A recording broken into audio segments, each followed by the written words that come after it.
Sosok Mona Klana Putri wanita dibunuh di Wisma Sidrap. Suami panik usai dengar teriakan korban. Seorang wanita bernama Mona Klana Putri, 34, warga asal Makassar, Sulawesi Selatan ditemukan tewas mengenaskan di kamar Wisma, Kabupaten Sidenreng Rapang, Sidrap. Korban diduga kuat menjadi korban pembunuhan setelah ditemukan bersimbah darah dengan luka senjata tajam di bagian leher. Korban yang diketahui berprofesi sebagai wira swasta dan tinggal bersama suaminya itu ditemukan pertama kali oleh sang suami dalam kondisi tergeletak di lantai kamar Wisma. Peristiwa ini langsung menggegerkan warga sekitar. Seorang wanita bernama Mona Klana Putri, 34, warga asal Makassar, Sulawesi Selatan ditemukan tewas mengenaskan di kamar Wisma, Kabupaten Sidenreng Rapang, Sidrap. Korban diduga kuat menjadi korban pembunuhan setelah ditemukan bersimbah darah dengan luka senjata tajam di bagian leher. Korban yang diketahui berprofesi sebagai wira swasta dan tinggal bersama suaminya itu ditemukan pertama kali oleh sang suami dalam kondisi tergeletak di lantai kamar Wisma. Peristiwa ini langsung menggegerkan warga sekitar. Polisi saat ini masih memburu pelaku yang diduga terlibat dalam pembunuhan tersebut.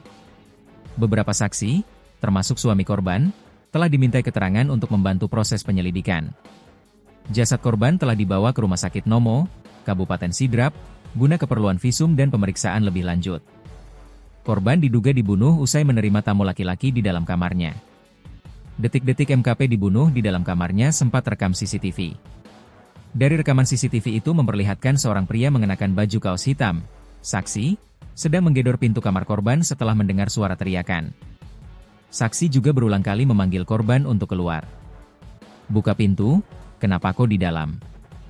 "Buka pintu," ucap pria itu terekam CCTV. Kemudian beberapa saat kemudian setelah pintu terbuka, pria diduga pelaku mengenakan baju singlet putih keluar dari dalam kamar dan berlari. Kasat Reskrim Sidrap, AKP Setiawan mengatakan, pembunuhan terjadi di salah satu wisma di Kecamatan Dua Pitue, Sidrap pada Jumat, 5 September 2025, sekitar pukul 21 WITA kemarin. Kata dia, sebelum pembunuhan seorang pria diduga datang bertamu ke kamar korban. Setiawan mengungkapkan, korban tinggal bersama suaminya di wisma tersebut. Namun saat suaminya meninggalkan kamar, seorang pria masuk di kamar korban dan melakukan pembunuhan. Setiawan menambahkan, saat ini pihaknya tengah melakukan pengejaran terhadap pelaku dan mengumpulkan bukti keterangan saksi.